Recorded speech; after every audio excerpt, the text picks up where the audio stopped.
लंबोदरनमस्तुभ्यं सततं मोदकं प्रिय निर्विघ्नं कुरु मे देव सर्वकार्येषु सर्वदा। परब्रह्मणे नमः। ॐ वृन्दावने च गिरिराजपते गिरीशः गोपालवेशकितनित्यविहारलीला राधापते श्रुतिधराधिपते सुरेशः गोवर्धनो धरणीधरधर्मधारः। श्रीकृष्ण गोविंद हरि मुरारी नाथ नारायण वासुदेव गोविंद गोविंद हरे मुरारी नाथ नारायण वासुदेव।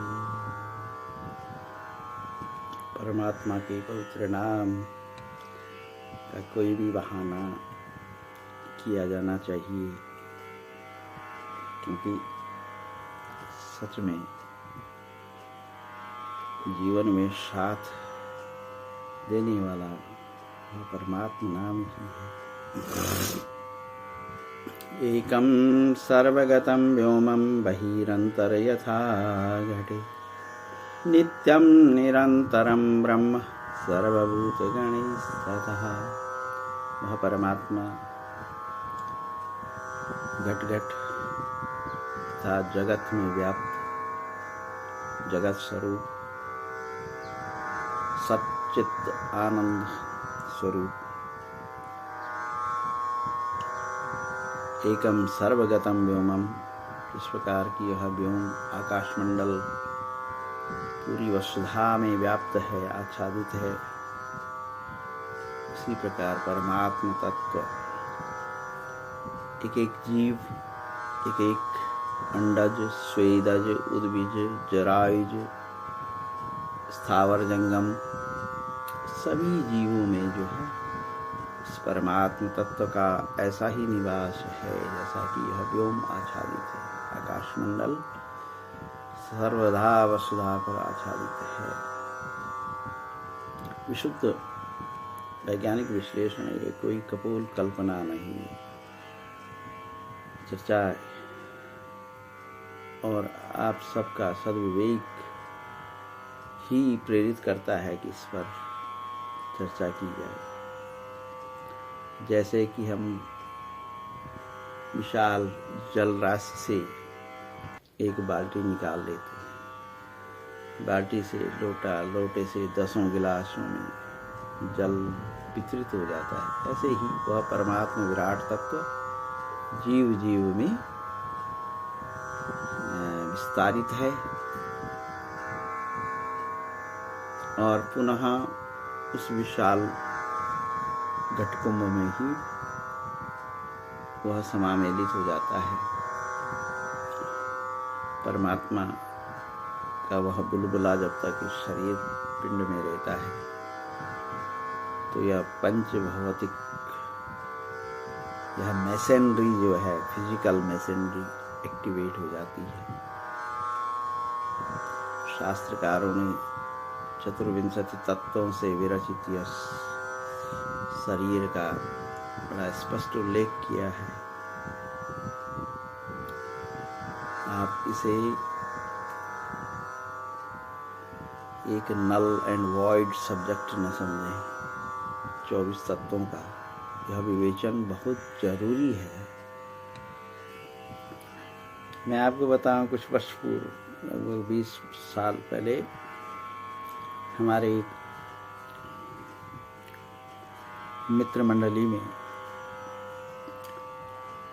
एक माता जी को उनके सदपुत्र, जो कि अच्छा पदेन था, अच्छा गवर्नमेंट कर्मचारी था, और वो माता भी जो है अफसर रही है, रिटायर्ड, उनके हस्बैंड भी अफसर रहे हैं। तो जब 2 पुत्रों में से ज्येष्ठ पुत्र तो अपना हिस्सा लेकर के 10 साल पहले किनारे हो गए। छोटे पुत्र के साथ रहती थी माता, पेंशन 80-90 हज़ार तो पेंशन ही। तो जब जीवनांत हुआ तो उस पुत्र ने भी क्या किया साहब, एक एम्बुलेंस बुलाई और उसको 8-10 हज़ार रुपये दे करके बोला भाई हरिद्वार ले जाना, वहीं फूक लेना, वहीं क्रियाकर्म कर देना और वहीं समाप्ति हुआ। एक रुदन तक नहीं किया माता के लिए। मैंने उस वंश में देखा, वो उसी के साथ निर्वंश होकर के चला गया। बल्कि एक और मित्र हैं, अरबपति हैं, वो उनकी इच्छा है, व्यक्त करते रहते हैं जीवन भर, क्योंकि अरबपति बन गए, गरीब घर से उठे हुए आदमी अरबपति बन गए। तो वो कहते हैं कि मेरे पुत्र मेरे अंतिम समय में जो है चरण प्रतिघात करें और जो मिट्टी है उस पर कीड़े का हक है तो कीड़े ही पड़े।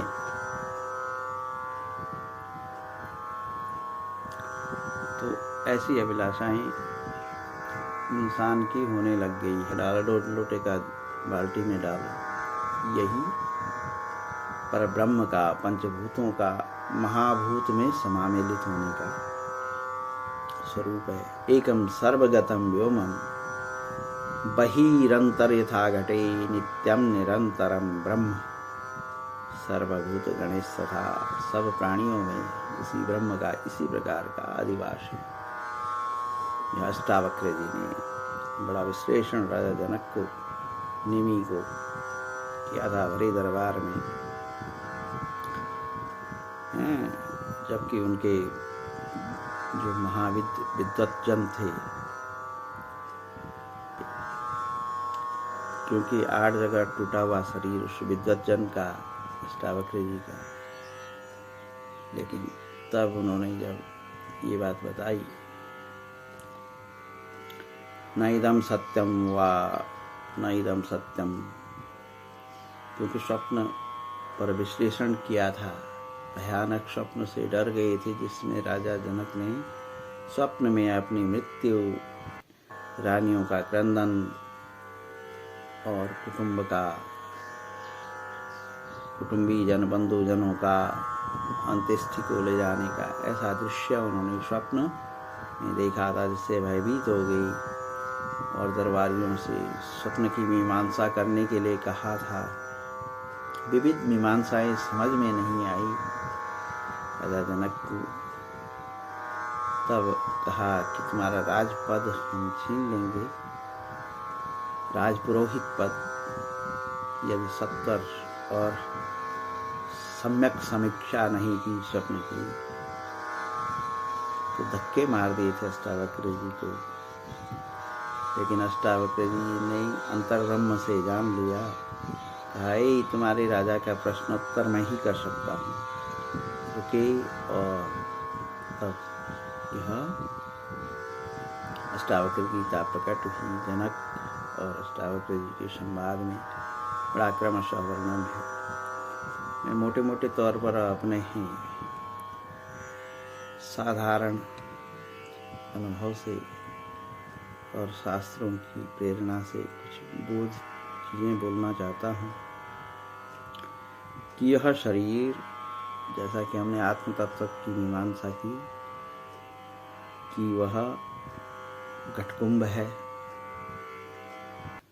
महासमुद्र से एक कुंभ में की राशि 1 गिलास पानी ले रखा है। इस पानी ने लूटना है, फिर ये चोला छूटना है, पुनः जल राशि इस बाल्टी बुलट समुद्र आदि में विलिप्त होनी है, विष्णु में समामिलित होनी है। और इसका सत्य हम देखते हैं 24 तत्वों की जैसे मीमांसा की गई शरीर के रचने की।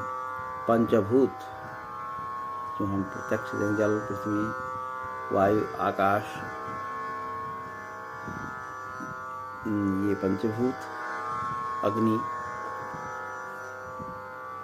पंच इंद्रियां, स्पर्शादि, कर्मेंद्रियां सूंघना, सुनना, देखना, चावना, टेस्ट, अतृप्त जो बुभुक्षा, ये जो है पराकाष्ठा है इंद्रियों की। तो 5 या 15 हो गया। पंच प्राण, महाप्राण जो है परमात्मा ने, अहम वैश्वानरो भूत्वा प्राणीनाम देहमाश्रितः प्राणपान समानुक्ता पचाम्यन्नम चतुर्विधम। जीवन को पुष्ट करने के लिए, शरीर को, जैव को बलिष्ठ करने के लिए पंच प्राण के रूप में परमात्मा का निवास इस फिजिकल कंस्ट्रक्शन में है। जीव को चलाने के, मानव को मन बुद्धि अहंकार 23 और वह महाप्राण परमात्मा का जो बुलबुला है। पहला गिलास जल राशि लाए, उस जल राशि के बगैर तो जब काया का की निवृत्ति होती है तो उससे पहले स्मृति में, जो मृत्यु के समय का है, स्मृति भ्रंशात, उठपटाक उठपटा उलझुल स्मृतियाँ आने लगती, पुरानी की नई, नई की पुरानी, भ्रंश कहा गया है। स्मृति भ्रंशात, धीरे धीरे बुद्धि तत्व नष्ट हो जाता है। स्मृति भ्रंशात बुद्धिनाश, बुद्धिनाशात विनश्यति, और बुद्धि के नाश के साथ ही जो है मानव की मृत्यु हो जाती है। तो पंचभूत तब तक वो भी ठीक जैसे जब तक कि दाह में नहीं ले गए या समाधिस्थ नहीं किया, तो महाप्राण के उस जल भरे गिलास का लुढ़क करके महाराशि में समामिलित होने का हो जाता है। लेकिन जो पहला पंचभूत है, जल पृथ्वी अग्नि वायु आकाश, उसका स्ट्रक्चर सामने रह जाता है, जिससे कि हम लोग 5-7 क्विंटल काष्ठ से जो है दाह करके अंत्येष्टि क्रिया करके पहला पंचभूत नष्ट कर देते हैं। जल का जल में, धूम्र का जो आकाश में, पृथ्वी तत्व राख भस्मी बन करके पृथ्वी में, तो यह पंचभूत में विलिप्त होने की, तो 24 में से केवल 5 पंचभूत अब रहे 19, और वो महाप्राण किनारे गया, तो इसमें नहीं है। लेकिन वो अलॉटमेंट है, एक बार जो आवंटित हो गया एक जीव को, तो कल्प तक जीव का वह प्राण रहना ही रहना है, अनंतरण होता रहता है, चोला बदल होता रहता है। तो नष्ट होने की पंचभूत और बुद्धि, 6 items are deducted in the 24 among the 24. 24 में से 6 गए, 18 अवशिष्ट हैं। ज्ञानेन्द्रीय, कर्मेंद्रीय और जो प्राण हैं, महाप्राण, प्राण अपान व्यान समान उदान आदि, जिनसे भूख लगना, जैसे रोना, ये सब चीजें होती हैं। कर्मेंद्रियां, यहाँ जाना था, वहाँ जाना था, ये बोलना था, सो बोलना था, इसको डांटना था, इसको, ये देह त्याग के बाद भी अवशिष्ट रहता है। जो बुभुक्षा है, भूख प्यास जैसी प्रवृत्ति होती है, जो संसार के वैभवों में संलिप्त होने की, और अतृप्त बुभुक्षा जो रहती है, वह सजीव रहती है।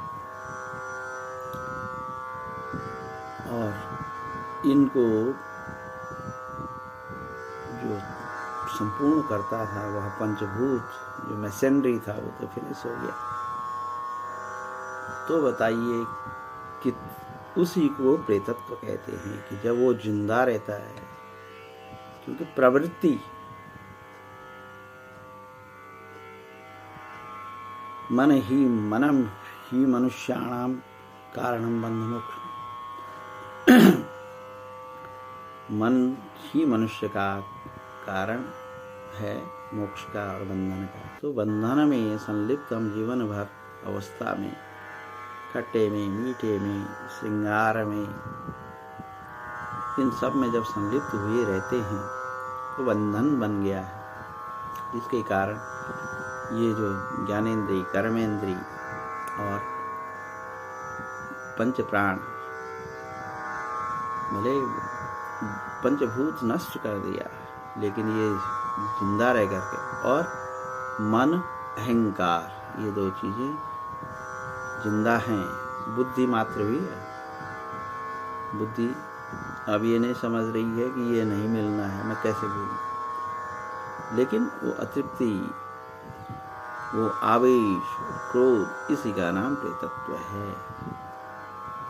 तो इसलिए मेरी तो राय है कि 24 में से जो ये 6 माइनस होने का ये जो विज्ञ ज्ञान है, शास्त्र ही नहीं, जो हमारी अकाडमिक एजुकेशन है, उसमें भी earlier due to 5 years education, 5वीं वर्ष की अवस्था से मनुष्य को विज्ञान के स्वरूप में इसका अध्यापन किया जाना चाहिए। अवसाद का, दुख का इसलिए कारण हो जाता है क्योंकि हमने जॉयज को एक्सेप्ट नहीं किया, आह्लाद, परमानंद, सच्चिदानंद को नहीं जाना। हरि व्यापक सर्वत्र समाना, प्रेम ते प्रकट भय में जाना, अग जगमय। तुलसी बाबा ने बिल्कुल ऋग्वेद की प्रथम ऋचा को अनुदित किया है ताकि वैदिक ऋचा के सहज पाठ का जो है दोष न लगे। अग जगमय सब रहित विरागी, प्रेम ते प्रभु प्रकट ही जिमिया। हर घर्षण में अग्नि है। जिस प्रकार कागज को घिसो, पत्थर को घिसो, पत्ते को घिसो, चिंगारियों की व्युत्पत्ति होती है। जल राशि मेघ के रूप में घर्षण होती थी तो आकाशीय बिजली। तो ठीक जैसे सर्वत्र पारस्परिक स्पर्श से अग्नि का प्रकाट्य है, परमात्मा का प्रेममय सम्मेलन में प्रकाट्य है। परमात्मा सहज बुद्धि, आध्यात्म बुद्धि, शुश्रूषुवी तत्क्षणातः, श्रीमद्भागवत जी की पहली मंगलाचरण में कहा गया, सद्यो हृदय वरुध्यते अत्र कृतवी शुश्रूषुवी तत्क्षणात्। श्रवण कर रहा है, श्रवण करने की इच्छा होती है तो शुश्रूषुवी तत्क्षणात्, श्रोता के स्वरूप में परमात्मा हृदय में, हृदय वरुध्यते अत्र कृतवी शुश्रूषुवी तत्क्षणात्। तो इसलिए परमात्मा स्वरूप को जानना, जो हमारी आज विश्व मानता है कि जो वैदिक ज्ञान है वही सृष्टि का आदि ज्ञान है। वैदिक भारत में तो किंचित कुछ आलोचक हैं भी, क्योंकि कुटुंब में भाई का नाम भी हो जाता है। ऐसे ही अन्य पंथ आदि संप्रदायों को मानने वाले अपने अपने रेस को फास्ट करने के लिए विद्वेष फैला देते, लेकिन विश्व नहीं, और विश्व के वैज्ञानिकों ने वैदिक ज्ञान को ही आदि ज्ञान कहा है, अनुकरणीय कहा है। तो यह हमें बहुत जानना जरूरी है कि हम शरीर के बाद, क्योंकि यदि इस ज्ञान से होगा क्या, सतोवृत्ति रहेगी। सत्संग की आवश्यकता सतोवृत्ति के लिए। सतोवृत्ति क्यों है? Easy of death. जब जीवनांत होता है, जीवनांत तो सबका होना है, तो ऊर्ध्वं गच्छन्ति सत्त्वस्था मध्ये तिष्ठन्ति राजसा जगन्य गुण वृत्तिस्सा अधो गच्छन्ति तामसा। अधोगति में तामस वृत्ति एग्जिस्ट रहती है तो अधोपतन होता ही है, नरक गमन होता है। और सत्संग ने ये तो एक सुन्न का इंजेक्शन है साहब। इस प्रकार दर्दमय दांत को निकालने के लिए उसके जड़ पर चिकित्सक सुन्न का इंजेक्शन, ठीक ऐसे ही कोटि व्याधियों को दूर करने वाला यह हरि स्मरण, हरि नाम का श्रवण है। इससे कई प्रकार के गुणों की प्रविष्ट अवगुणों का विलोप हो जाता है ऑटोमेटिकली। तो यह भगवान, क्योंकि भगवान घट व्यापी है, हर किसी का पालक है, हर किसी का पोषक है, और इस जीवन के बाद भी संरक्षक केवल वही परमात्मा है, जिसको हम संहारक कहते हैं। मेरे में तो अपने भाषा में जीवन के बाद का संरक्षक भी वह जनार्दन है। इस जगत में भी जगत नाथ इसीलिए है। यहाँ पर देखो, वहाँ चतुर्दिक्तु में नाथ छाए हुए हो, मधुर रूप अपना बिछाए हुए हो, तुम्ही जग विदाता नियंता जगत के, तुम्ही दूर तुम पास आए हुए हो। करो नाथ निश्चिंत ये विनती तुम्हारा, न भूलो कभी नाम पल भर तुम्हारा। वही हरि नाम स्मरण को हृदय में आकंठित कर दीजिए इसी भाव के साथ। ओ सद्गुरुदेव भगवान की